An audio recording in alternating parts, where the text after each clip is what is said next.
This is Neha. Welcome back to the channel. Hope you all are good. तो बच्चा, aggregate demand हम लोगों ने डिस्कस कर लिया, एग्रीगेट सप्लाई हम लोगों ने डिस्कस कर लिया। आज हम डिस्कस करेंगे इस चैप्टर का सबसे इंपॉर्टेंट टॉपिक, कंजम्पशन फंक्शन। उससे पहले अगर चैनल पे नए और चैनल को अभी तक सब्सक्राइब नहीं करा है तो पहले चैनल को सब्सक्राइब कर लो और बेल आइकन को प्रेस कर लो ताकि जैसे ही वीडियोस आए आपके पास में तुरंत नोटिफिकेशन आ जाए। और हाँ, अगर वीडियो अच्छा लगे तो वीडियो को लाइक करना मत भूलना। So let's start. बच्चा, देखते हैं कंजम्पशन फंक्शन क्या होता है। उससे पहले जरा याद करो, हम लोगों ने पढ़ा था aggregate demand is equal to C plus I. मैंने क्या बताया था कि टू सेक्टर क्लोज्ड इकोनॉमी के अंदर एग्रीगेट डिमांड के दो कंपोनेंट्स होते हैं। कौन कौन से? सी और आई। सी मतलब हाउस होल्ड कंजम्पशन एक्सपेंडिचर, आई मतलब प्रोड्यूसर्स इन्वेस्टमेंट एक्सपेंडिचर। बच्चा, यहां हम लोगों ने देखा था कि एग्रीगेट डिमांड किससे रिलेटेड होती है? इनकम से रिलेटेड। कि भाई जब इनकम इंक्रीज होती है तो एग्रीगेट डिमांड इंक्रीज हो जाती है, अगर इनकम डिक्रीज होगी तो एग्रीगेट डिमांड भी क्या हो जाएगी? डिक्रीज हो जाएगी। तो बच्चा, एग्रीगेट डिमांड का ही कंपोनेंट है सी, मतलब हाउस होल्ड कंजम्पशन एक्सपेंडिचर। तो बेटा इस हिसाब से तो इनकम और कंजम्पशन के बीच में भी रिलेशन होना चाहिए। बिल्कुल होना चाहिए। अगर भाई इनकम इंक्रीज होगी तो कंजम्पशन इंक्रीज होगा, इनकम डिक्रीज होगी तो कंजम्पशन भी डिक्रीज होगा। बहुत ऑब्वियस है। अगर हमारी इनकम इंक्रीज होती है तो हमारा कंजम्पशन इंक्रीज होने लग जाता है। हम हमारे फूड पर ज़्यादा पैसा स्पेंड करते हैं, हमारी क्लोथिंग पर ज़्यादा पैसा स्पेंड करने लगते हैं, हमारे एंटरटेनमेंट में पैसा खर्च करते हैं, मूवीज़ देखते हैं, हमारे लिए फन के लिए हम लोग पैसा खर्च कर रहे हैं। तो सिंपल सा है, अगर हमारी इनकम इंक्रीज होती है तो हमारा कंजम्पशन क्या हो जाता है? इंक्रीज हो जाता है। इनकम डिक्रीज होती है तो हमारा कंजम्पशन क्या हो जाता है? डिक्रीज हो जाता है। तो बेटा ये जो इनकम और कंजम्पशन के बीच में रिलेशन है, इस रिलेशन को ही क्या कहते हैं? Consumption function. क्या समझे कि इनकम और कंजम्पशन के बीच में जो रिलेशन है कि भाई इनकम बढ़ रही है तो कंजम्पशन बढ़ गया, इनकम कम होती है तो कंजम्पशन कम होता है, इस रिलेशन को क्या कहते हैं? Consumption function. डेफिनेशन देखते हैं। The functional relationship between consumption and income is called consumption function. कि भाई इनकम और कंजम्पशन में जो रिलेशन है उसी रिलेशन को क्या कहते हैं? Consumption function. There is always some minimum level of C even when income equals to zero. This is called autonomous consumption. ये हम लोगों ने पहले भी पढ़ा था कि बच्चा जब इनकम जीरो है, जब इनकम जीरो है तभी भी कोई ना कोई कंजम्पशन तो होगा ही। बहुत ऑब्वियस बात है। मान लो आज मेरी इनकम जीरो है, मैं कुछ नहीं कमा रही, तो भी बेटा मैं कुछ कंजम्पशन तो करूंगी या नहीं करूंगी? ऑब्वियस है करूंगी। खाने पर करूंगी, क्लोथिंग पर करूंगी, बेसिक जो लाइफ की नेसेसिटीज हैं उस पर तो मैं कोई ना कोई खर्चा करूंगी ही ना। अगर मेरी इनकम जीरो है तो भी मुझे कोई ना कोई कंजम्पशन तो करना ही पड़ेगा अगर मुझे सरवाइव करना है। अब ये पैसा मैं कहाँ से लाऊंगी? हो सकता है मैं किसी से बोरो करूं, हो सकता है मैं मेरी पुरानी सेविंग्स के अंदर से ये पैसा निकालूं। तो बहुत ही सिंपल है, there is always some minimum level of C. भाई कोई ना कोई सी तो होगा ही। जैसे यहाँ पर कितना है? 30 रुपीज का कंजम्पशन है।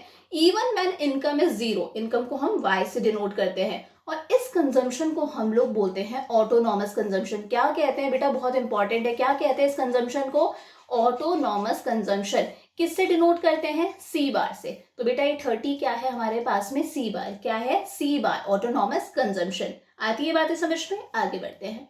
There is positive relationship between income and consumption. अभी बताया था मैंने कि इनकम और कंजम्पशन में कौन सा रिलेशन है? पॉजिटिव रिलेशन है। इनकम बढ़ती है खर्चा बढ़ता है, इनकम कम होती है खर्चा कम हो जाता है। जैसे हमारे साथ में होता है, ज्यादा पैसा है जेब में, ज्यादा खर्चा करेंगे, अच्छे से ट्रीट देंगे फ्रेंड्स को, पार्टी करेंगे, एंजॉय करेंगे, पैसा कम है खर्चे कम हो जाएंगे। तो देख लो यहाँ पर इनकम इंक्रीज हो रही है, जीरो से लेके 120 हुई, हमारा कंजम्पशन भी क्या हो गया? इंक्रीज हो गया।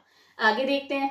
The rate at which C increases lags behind the rate at which y increases. अब यहां ध्यान देना बच्चा, income zero, consumption 30, income 20 increase हुई, कंजम्पशन भी इंक्रीज हुआ। अभी भी बेटा इनकम 20 है, कंजम्पशन 40, मतलब 20 रुपए कहां से आ रहे हैं? सेविंग्स से आ रहे हैं। इनकम 40, कंजम्पशन 50, अभी भी बेटा 10 रुपए कहां से आ रहे हैं? सेविंग्स से आ रहे हैं। इनकम 60, खर्चा भी 60, इनकम 80, खर्चा 70। बेटा जैसे जैसे हम आगे बढ़ते गए हमारा कंजम्पशन भी इंक्रीज होता जा रहा है, बट कहीं ना कहीं अब कंजम्पशन इनकम से पीछे रह गया। देखो इनकम 80, खर्चा 70, कंजम्पशन कितना है? 70। Income 100, consumption 80, income 120, consumption 90। क्यों है बेटा? ये जो कंजम्पशन है ये इनकम से पीछे क्यों रह गया? बिकॉज जो कंज्यूमर है वो अपनी इनकम का एक पार्ट अब क्या करने लग गया? सेव करने लग गया। समझना, 80 इनकम थी, 70 का खर्चा करा, तो बच्चा 10 रुपए सेव करे या नहीं करे? 100 इनकम थी, 80 रुपीज स्पेंड करे, 20 रुपीज सेव करे। 120 इनकम थी, 90 स्पेंड करे, 30 रुपीज सेव कर दिए। तो बच्चा ये पार्ट जो कंज्यूमर है वो क्या कर रहा है? यहाँ पर सेव कर रहा है। तो the rate at which C increases, भाई सी जिस रेट से इंक्रीज हो रहा है, लेग्स बिहाइंड मतलब पीछे रह जाता है। लेग्स बिहाइंड मतलब पीछे रह जाता है। Behind the rate at which Y increases, जिस रेट से सी इंक्रीज हो रहा है वो वाई से पीछे रह जाता है। वाई जिस रेट से इंक्रीज हो रहा है वो उस रेट से पीछे रह जाता है।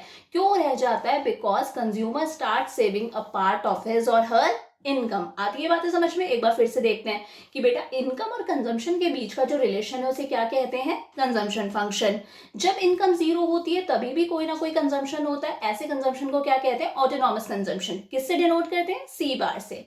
There is positive relationship between income and consumption. Income और कंजम्पशन में कौन सा रिलेशन है? पॉजिटिव। इनकम इंक्रीज होगी, कंजम्पशन इंक्रीज होगा, इनकम डिक्रीज होगी, कंजम्पशन डिक्रीज होगा। और धीरे धीरे जैसे जैसे इनकम बढ़ती है कंजम्पशन भी बढ़ता है, बट कंजम्पशन कहीं ना कहीं इनकम से पीछे रह जाता है, क्योंकि कंज्यूमर अपनी इनकम का एक पार्ट क्या करने लग जाता है? सेव करने लग जाता है। आती है बातें समझ में? अब जरा डायग्राम के थ्रू समझते हैं। बच्चा यहाँ एक्स एक्सिस पर हम लोग इनकम शो करें। क्या शो करें? इनकम। इनकम को हम लोग वाई से डिनोट करते हैं। इनकम को हम लोग जीडीपी भी बोलते हैं, gross domestic product. Y axis पर बेटा हम लोग हमारा कंजम्पशन शो कर रहे हैं। ध्यान से देखो बच्चा, इनकम इंक्रीज हो रही है 0, 20, 40, 60, 80, 100, 120, कॉन्स्टेंटली इंक्रीज हो रही है। 20 का डिफरेंस आ रहा है। तो बेटा कुछ नहीं करना, इनकम हम लोगों ने यहाँ पर शो कर दी, 45 डिग्री पर इनकम बना देना। ठीक है, जब भी कोई चीज कॉन्स्टेंटली इंक्रीज होती है, सेम डिफरेंस से इंक्रीज होती है, तो कुछ नहीं करना, आपको एक स्ट्रेट लाइन बनानी है 45 डिग्री के एंगल पर। तो बच्चा ये हम लोगों ने इनकम बना दी। अब बच्चा कंजम्पशन देखो, इनकम 0, कंजम्पशन 30। इनकम 0, कंजम्पशन कितना है? 30। Income 20, consumption 40। इनकम 20 है, कंजम्पशन कितना हो गया? 40। Income 40, consumption 50। इनकम हमारी 40 है, अभी भी कंजम्पशन कितना है? 50 है। इनकम 60, कंजम्पशन भी 60। इनकम हमारी 60 है, कंजम्पशन कितना है हमारा? 60 है। तो इस तरह से बच्चा हम लोगों ने क्या बना दी? कंजम्पशन की लाइन बना दी। तो बच्चा यहाँ आप लोग ध्यान से देखो, जब इनकम 0 थी तभी भी कंजम्पशन कितना था? 30 था। ये जो गैप है ये क्यों है? ये जो गैप है ये शो कर रहा है हमें सी बार। क्या शो कर रहा है? C bar, autonomous consumption. तभी तो ये जो सी वाला ग्राफ है ऊपर से स्टार्ट हुआ है। आज की बातें समझ में? बेटा वो पॉइंट जहां पर इनकम और कंजम्पशन दोनों इक्वल हैं, 60-60, ये जो पॉइंट है, इस पॉइंट को बच्चा बोलते हैं ब्रेक इवन पॉइंट। क्या कहते हैं? ब्रेक इवन पॉइंट, जहां पर इनकम और कंजम्पशन दोनों क्या है? इक्वल हैं। आती है बातें समझ में? सो बच्चा ये कॉन्सेप्ट अच्छे से समझ में आया? कॉपी कर लो, आगे का डिस्कस करते हैं। अब बच्चा बहुत इंपॉर्टेंट टॉपिक है मार्जिनल प्रोपेंसिटी टू कंज्यूम, जिसे हम लोग शॉर्ट में क्या कहते हैं? MPC. Marginal propensity to consume का मतलब है बच्चा कि हम लोग अपनी इनकम का कितना प्रपोर्शन स्पेंड कर रहे हैं, हम लोग हमारी इनकम का कितना पार्ट कंज्यूम कर रहे हैं, उसे हम लोग क्या कहेंगे? MPC, marginal propensity to consume, कि भाई हम कितना खर्च कर सकते हैं। सपोज मेरी इनकम है 1000 रुपीज, तो बेटा 1000 रुपीज में से मैं 800 रुपीज हर मंथ खर्च करती हूँ, बाकी 200 में क्या करती हूँ? सेव करती हूँ। तो 800 रुपीज में खर्च कर रही हूँ, मैं मेरी इनकम का कितना पार्ट खर्च कर रही हूँ, उसे हम लोग क्या कहेंगे? MPC, marginal propensity to consume. Definition देखते हैं। MPC refers to the rate at which C increases in response to increase in Y, कि बेटा सी में कितना चेंज आएगा, हमारे कंजम्पशन में कितना चेंज आएगा अगर हमारी इनकम में चेंज आया, तो उस रेट को हम लोग क्या कहते हैं? एमपीसी। कि भाई हमारी इनकम में चेंज आने की वजह से हमारे कंजम्पशन में कितना चेंज आ रहा है, उसे हम लोग क्या कहेंगे? एमपीसी। समझते हैं एक एग्जाम्पल के थ्रू। सपोज मेरी इनकम थी पहले ₹100, ये क्या थी? मेरी इनकम। बच्चा जब मेरी इनकम 100 थी तो मेरा कंजम्पशन था 80 रुपीज का। कितना कंजम्पशन था? 80 रुपीज का। बच्चा मेरी इनकम इंक्रीज होके हो गई 150। कितनी हो गई? 150। जब मेरी इनकम इंक्रीज हुई है तो डेफिनेटली मेरा कंजम्पशन इंक्रीज होगा। हमने अभी पीछे पढ़ा ना कि जैसे ही हमारी इनकम इंक्रीज होती है हमारा कंजम्पशन क्या हो जाता है? इंक्रीज हो जाता है। तो बेटा अगर मेरा इनकम इंक्रीज हुई तो मेरा कंजम्पशन इंक्रीज होके हो गया 110। तो बेटा ये क्या कहता है कि the rate at which C increases, C में कितना चेंज आया, सी कितना इंक्रीज हुआ due to change in Y. तो इसे हम लोग कैसे देख सकते हैं? Change in C. बच्चा सी में कितना चेंज आया? 110 में से 80 माइनस करा, कितना चेंज आया बेटा 30। तो सी में चेंज आया 30 का, ये क्या है चेंज इन सी, डेल्टा से हम लोग चेंज शो करते हैं। Upon change in income, income में कितना चेंज आया बेटा 150 माइनस 100 कितना 50। तो बेटा ये चीज क्या है एमपीसी, क्या है ये एमपीसी। सिंपल सा है, कैसे निकालेंगे change in C upon change in Y. Consumption में कितना चेंज आया डिफरेंस अपॉन इनकम में कितना चेंज आया। अब बच्चा बहुत इंपॉर्टेंट है, 1 मार्क के क्वेश्चंस में बहुत बार पूछा गया है, what is slope of C function. What is slope of C function, C function मतलब कंजम्पशन फंक्शन। तो बेटा कंजम्पशन फंक्शन का स्लोप क्या है एमपीसी। हमेशा याद रखना, कोई भी पूछे कहीं पर भी एग्जाम में आए, what is slope of C function MPC. कैसे निकालते हैं change in C upon change in income. अब बच्चा इस फॉर्मूला को हम लोग डेफिनेशन के तौर पर भी लिख सकते हैं। इट इज द रेशियो, ये क्या है रेशियो है between change in C and change in Y, वही है ना, ये क्या है एक रेशियो है between change in C and change in Y. आती है बातें समझ में। अब फटाफट से इसे टेबल और डायग्राम के थ्रू देख लेते हैं। बच्चा यहाँ हम लोगों ने इनकम ले ली, इनकम क्या है 0, 50, 100, 150 कॉन्स्टेंटली इंक्रीज हो रही है। ये है बच्चा हमारा कंजम्पशन, इनकम 0 थी कंजम्पशन 20 था। बच्चा इस कंजम्पशन को क्या बोलेंगे सी बार, ऑटोनॉमस कंजम्पशन। जब इनकम 0 है तभी भी कोई ना कोई कंजम्पशन है, क्या कहेंगे ऑटोनॉमस कंजम्पशन। इनकम इंक्रीज हो रही है, कंजम्पशन भी हमारा इंक्रीज हो रहा है। आती है बातें समझ में। चलो भाई डायग्राम पे रिप्रेजेंट करते हैं। इनकम 0 है कंजम्पशन 20 है, इनकम 0 कंजम्पशन 20। ये एक्स एक्सिस पर हम लोग हमारी इनकम शो कर रहे हैं, वाई एक्सिस पर हम लोग हमारा कंजम्पशन शो कर रहे हैं। इनकम 50 है कंजम्पशन 60 है, इनकम 50 कंजम्पशन 60। इनकम 100 कंजम्पशन भी 100, income 100 consumption 100। Income 150 consumption 140, income 150 consumption 140। आती है बातें समझ में। अब अच्छा यहाँ पर हम लोग चेंज कैसे देख सकते हैं। बच्चा यहाँ देखो इनकम 100 से 150 हुई थी, देखो 100 से 150। तो ये जो पार्ट है क्या शो कर रहा है हमें 100 से 150 चेंज इन इनकम, क्या शो कर रहा है कि हमारी इनकम में कितना चेंज आया था। चेंज इन इनकम क्या है 50। आती है बातें समझ में। बेटा इस चेंज की वजह से कंजम्पशन में कितना चेंज आया था, कंजम्पशन पहले 100 था अब कितना हो गया 140। तो बच्चा ये क्या है चेंज इन कंजम्पशन, क्या है ये चेंज इन कंजम्पशन। तो बच्चा ये हो गया हमारा चेंज इन कंजम्पशन। कितना चेंज आया 140 माइनस 100 40। आती है बातें समझ में। तो बेटा एमपीसी कैसे निकाल सकते हैं हम, change in consumption upon change in income, ये फॉर्मूला देखा था हमने। तो बच्चा कंजम्पशन में चेंज आया 40 का अपॉन इनकम में चेंज आया 50 का, 40 अपॉन 50 कितना आ गया 0.8। तो आई होप ये कॉन्सेप्ट आपको अच्छे से क्लियर हो गया। अब बच्चा एक कॉन्सेप्ट और देखते हैं इसी से related, average propensity to consume, short में क्या बोलेंगे APC. Average propensity to consume is the ratio between total consumption and total income। बच्चा जिस तरह से यहाँ पर रेशियो था change in income upon change in consumption का, उसी तरह से यहाँ पर भी रेशियो है बट चेंज का नहीं है। किसका है total C upon total income. आती है बात समझ, कैसे देखेंगे। सपोज यहाँ पर टोटल सी है 140, कितना है 140। तो बेटा सी है 140, कब है ये सी जब इनकम कितनी है 150, कितनी है इनकम 150। तो बेटा एपीसी कोई चेंज शो नहीं करता, एपीसी क्या शो करता है कि एक इनकम का कंज्यूमर कितना पार्ट स्पेंड कर रहा है। तो कंजम्पशन अपॉन इनकम कितना आ गया ये सॉल्व करके कुछ 0.9333। तो दोनों में क्या डिफरेंस है, यहाँ पर आता है change in C upon change in Y, जबकि एपीसी में क्या आता है total C upon total Y. किसी भी लेवल पर ले सकते हो, फॉर एग्जाम्पल ये आपने ले लिया सी है 60 अपॉन इनकम है 50, किसी भी तरह से ले सकते हो। सी है 100 अपॉन इनकम है 100। आती है बातें समझ में।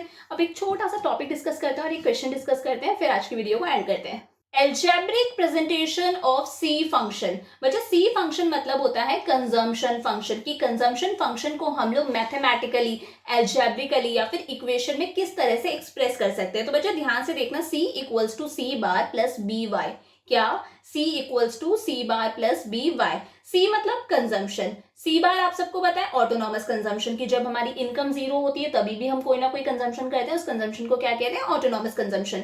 बी बेटा यहाँ पर स्मॉल बी है, स्मॉल बी मतलब MPC marginal propensity to consume. अभी हम लोगों ने पीछे देखा था कि एक कंज्यूमर अपनी इनकम का कितना पार्ट स्पेंड करना चाहता है, उस पार्ट को हम लोग क्या कहते हैं एमपीसी। एक बार दोबारा मैं यहाँ पर कुछ बताती हूँ। सपोज मेरी इनकम है 1000 रुपीज, बेटा ये क्या है मेरी इनकम है, इस 1000 रुपीज में से मैं मेरा कंजम्पशन करती हूँ 800 का। कितना कंजम्पशन कर रही हूँ 800 का। तो बेटा 800 अपॉन 1000 मैं मेरी इनकम का कितना पार्ट खर्च कर रही हूँ। तो बेटा ये हमारे पास में कितना आया 0.8। बच्चा ये 0.8 क्या है, एमपीसी क्या है, मार्जिनल प्रोपेंसिटी टू कंज्यूम, मैं मेरी इनकम का कितना प्रपोर्शन स्पेंड कर रही हूँ। तो बेटा इस एमपीसी को हम लोग स्मॉल बी से भी डिनोट करते हैं। किससे डिनोट करते हैं, स्मॉल बी से। बच्चा यहाँ जो मैं आपको बातें बता रही हूँ आपको बहुत ध्यान से देखनी है ताकि आगे के न्यूमेरिकल क्वेश्चंस को इजीली सॉल्व कर सको, कॉन्सेप्ट क्लियर हो। तो ध्यान रखना एमपीसी को हम लोग क्या बोलते हैं, स्मॉल बी बोलते हैं। तो ये क्या हो गया बेटा, C equals to C bar autonomous consumption plus B मतलब एमपीसी वाई, ठीक है, बी वाई दोनों मल्टीप्लाई हो रहे हैं। अब बच्चा एक क्वेश्चन करके देखते हैं किस तरह से कर सकते हैं। फाइंड सी, क्या कैलकुलेट करना है बच्चा हमें, सी मतलब कंजम्पशन, सी बार हमें कितना दे रखा है बेटा क्वेश्चन के अंदर 100। मार्जिनल प्रोपेंसिटी टू कंज्यूम मतलब हमारा एमपीसी जिसे हम लोग प्यार से क्या बोलते हैं, बी, ये कितना है 0.6। इनकम, इनकम को बेटा वाई से डिनोट करते हैं, वो है हमारी 1000। तो बच्चा सी कैसे निकालेंगे, C equals to C bar plus B Y, बहुत ईजी है, सी फाइंड करना है। सी बार कितना है autonomous consumption 100 plus B Y, B कितना है बेटा 0.6 इनटू वाई, वाई कितना है हमारा 1000।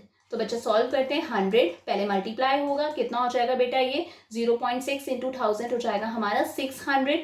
तो बेटा सी आ गया 700। मतलब अगर हमारी इनकम 1000 रुपीज है तो हम लोग कितना खर्चा कर रहे हैं, 700 रुपीज का खर्चा कर रहे हैं। उस 700 में से ये 100 रुपए तो कौन से थे, ऑटोनॉमस कंजम्पशन की, जीरो इनकम पर भी हम स्पेंड कर रहे थे। तो क्लियर है किस तरह से न्यूमेरिकल क्वेश्चंस करने हैं। तो बच्चा आज हम लोगों ने पूरा हमारा कंजम्पशन फंक्शन डिटेल में डिस्कस कर लिया और आई होप ये वीडियो आपको अच्छे से क्लियर हो गया। तो प्लीज यार वीडियो को लाइक करना मत भूलना। और नेक्स्ट वीडियो के अंदर बच्चा ऐसे ही हम लोग सेविंग फंक्शन बहुत ही डिटेल में डिस्कस करेंगे। उसके बाद में हम लोग इस चैप्टर के कुछ न्यूमेरिकल्स डिस्कस करेंगे। So see you in the next video, bye for now.